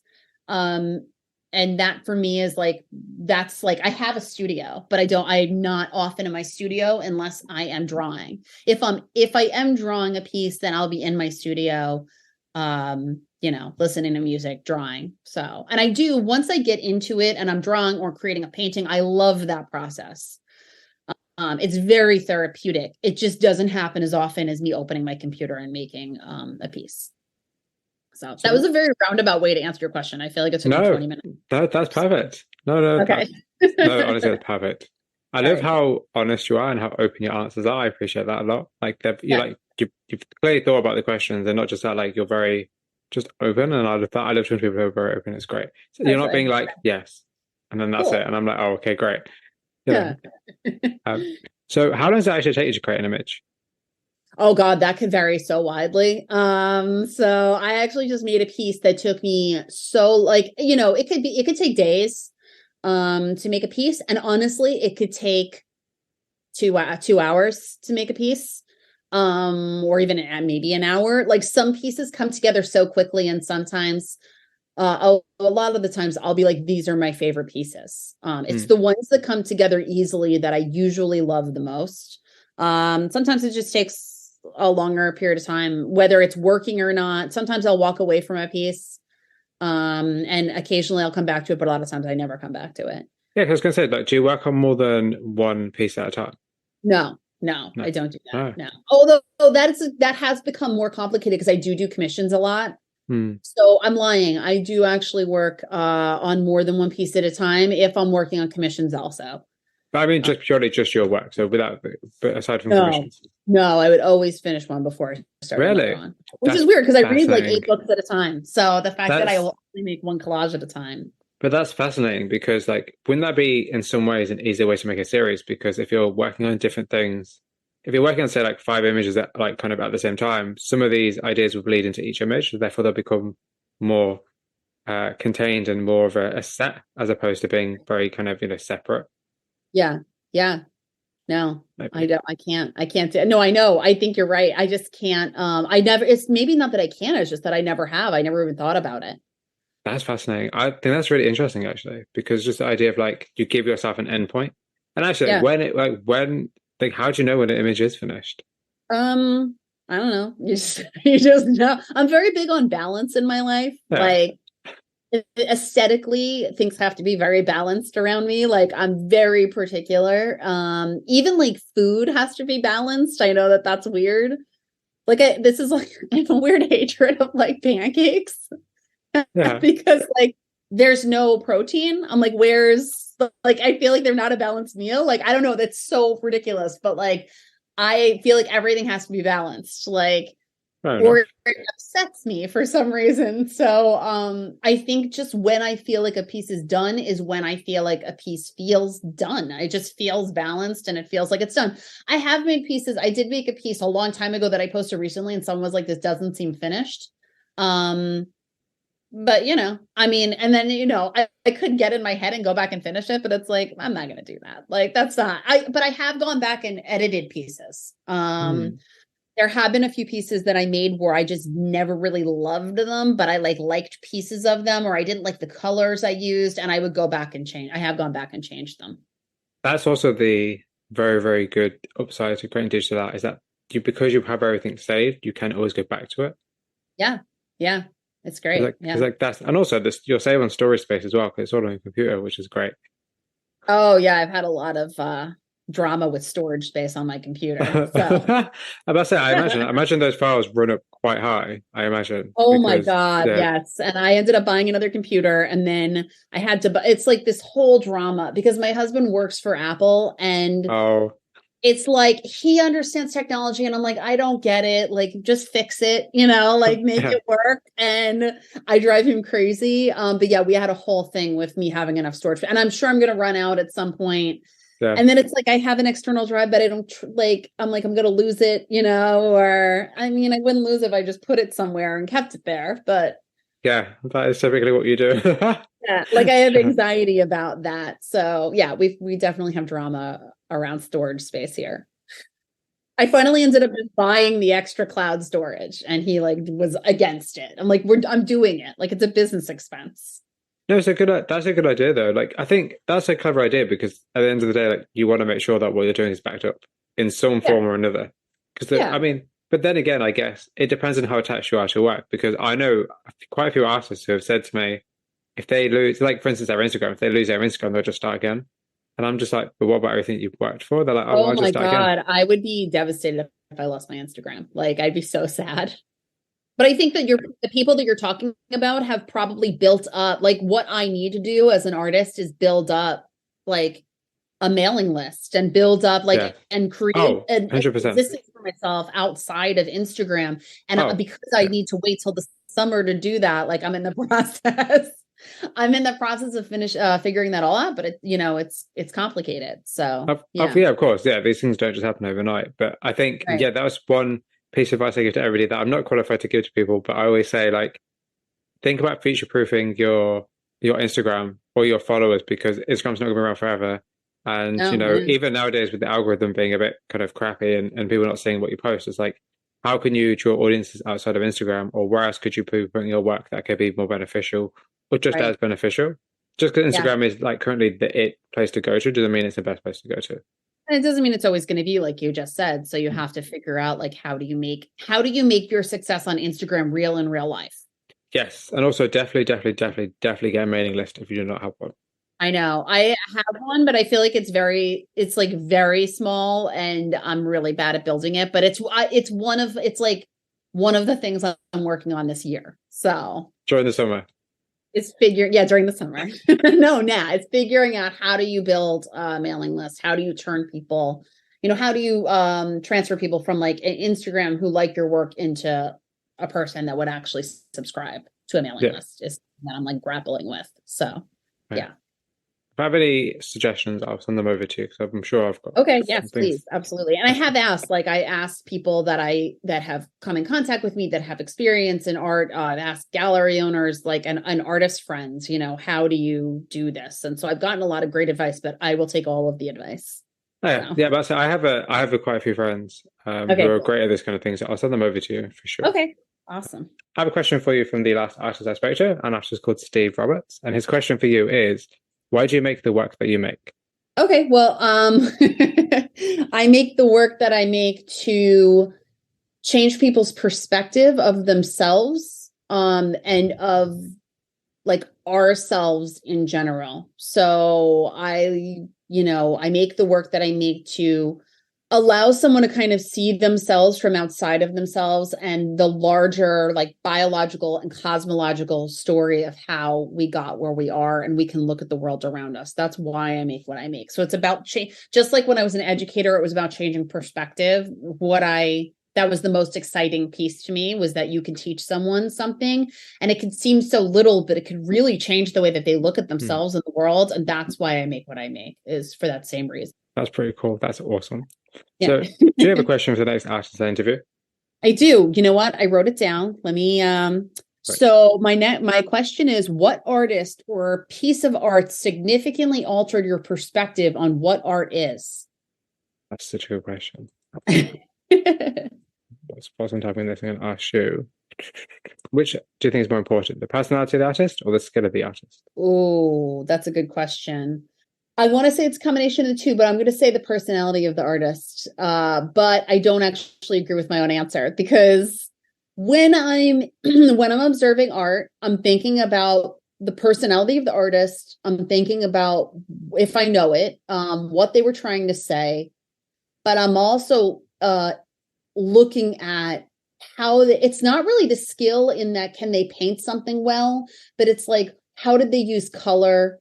How did they, use the media that they were using in a masterful way, is really what I'm looking at. So it's like a little bit of both that really impresses me.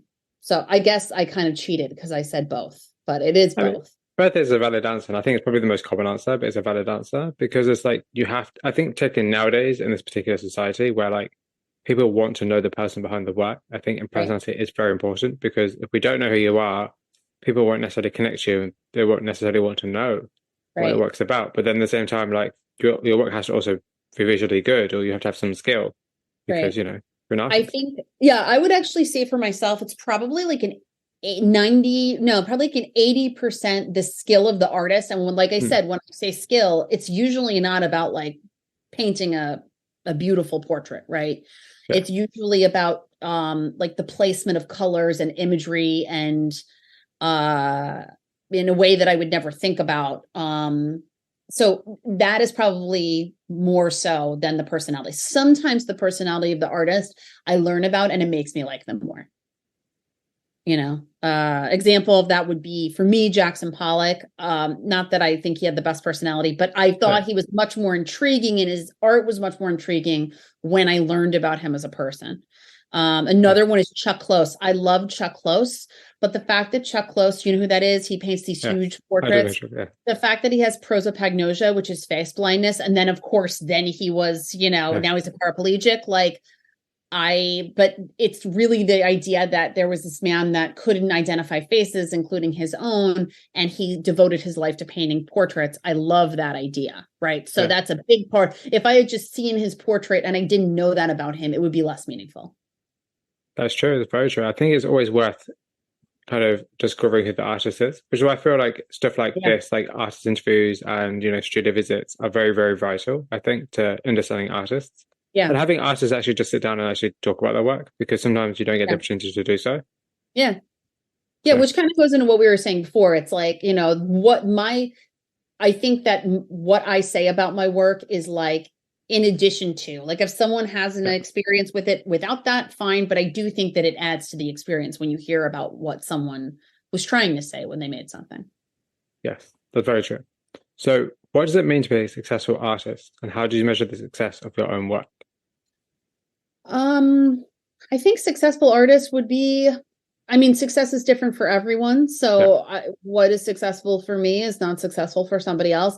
If I were a successful artist, like for me, if what I hope to envision for myself one day would be having more time, flexibility, being able to really play around and experiment with ideas and techniques in a way that I haven't been able to because of my time constraints. So that would be important. And it would be becoming, an artist who, let's say, is moved off, like Instagram is very important and I value it so much, but like we talked about before, it's moving off of that platform so that people have seen my art that I'm having conversations with in real life, as opposed to just on my computer, which is not just on my computer, but you get the idea. Yeah. And it's like, those are real people and they're wonderful and I love them for following me. I think they really keep me going, but I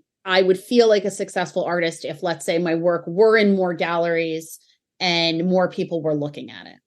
Yeah. So, it was more real life conversation. Yeah, exactly. And for me, to be honest with you, and this is the quintessential being a successful artist because of the subject matter of my art, being a successful artist would be if a science educator, so like we're talking Richard Dawkins or Neil deGrasse Tyson or someone like that, wanted to collaborate in some way with me to communicate some concept, that would be like the pinnacle of success for me. I feel like you could there's so much scope there for you to do something like that. That's the thing. Right. I feel like there really is. Like that's really what I want. That's the exciting thing about your work, that there's the opportunity, the possibility is there somewhere. It's just the stars aligning for that to happen. Exactly. Yeah. So like that really would be the pinnacle of success for me. I would love to work with a science educator who's passionate about their subject area and to create visual imagery that go along with and kind of bring different attention to the thing that they're passionate about communicating. Yeah, I like that. I hope that really does happen for you. I think it'd be amazing. It'd be absolutely amazing. So what would your younger self think about your work? I think my younger self would be surprised that I am communicating what I am, because, you go through your life and you think that you make choices and you have regrets, and you don't expect at some point in your life for all of the pieces to fall into place and for you to use all of the skills and all of the things that you've learned over your life to create the art that you've been trying to create your entire life. If I hadn't gone to school for science, if I hadn't spent so much time teaching it and talking about it and thinking about it, I wouldn't be able to make what I make. Like, I just wouldn't have that ability. And that's what my younger self would be surprised by. I think when I was in college, I was always, I always wanted to take art classes when I was in college, but I couldn't because organic chemistry was at the same time as like the art classes I wanted to take, and it was a regret of mine that I didn't go to school for art. It was like, I did something because I thought it was hard, but not because it was what I wanted in my heart. But had I not done it, I don't know what I would have had to talk about. I don't know what I would be communicating if I hadn't gone through what I went through. And I love science. I mean, clearly I love science, so I think that's what my younger self would be surprised by. So the last question, which is, what are you currently working on, and where can people find more about you and your work? Yeah, so I am currently working on a series, and it is basically a series on neuroscience. And so where people can find my work is on two places. And I'll talk about the series a little bit more in a minute. So on Instagram. So Instagram is my handle or whatever is @forms_most_beautiful. I apologize about the underscore. Somebody already got Forms Most Beautiful, years before I did. Because it's like a famous Darwin quote. So, they beat me to it. And then my website is www.formsmostbeautiful.com. So I actually got that Got one. that. Yeah, but there is a book that I'm reading called Incognito by David Eagleman, and I was actually super excited because he followed me on Instagram. So that was like a little, I may have squealed a little bit. I got really excited about that because I think he's a genius and his books are amazing. He has lots of books about like different human conditions and about the brain. And so basically I'm reading that book and I am creating a series of work. And I'm also trying to move my work off of my Etsy page and onto my website. And so I'm going to be releasing in April that limited series of prints, and then in a series of 5 archive prints of pieces that I've made. So if you go on my Instagram from time to time, I'll post the new pieces, and then I'll also post other pieces, and I'll ask people to vote on them. So like right now, if you go to my Instagram, I'm doing a giveaway right now. Obviously when people listen to this, that will be long gone, but I do giveaways usually every 1,000 followers. I'll do a giveaway. And so I'm asking people to vote on their favorite from like a series of pieces that I made, and I will be, using those pieces for that archival set that I release. So that is so amazing. Amy, thank you so much for your time. Yeah, thank you so much. It was really fun. I appreciate it so much. Thank you.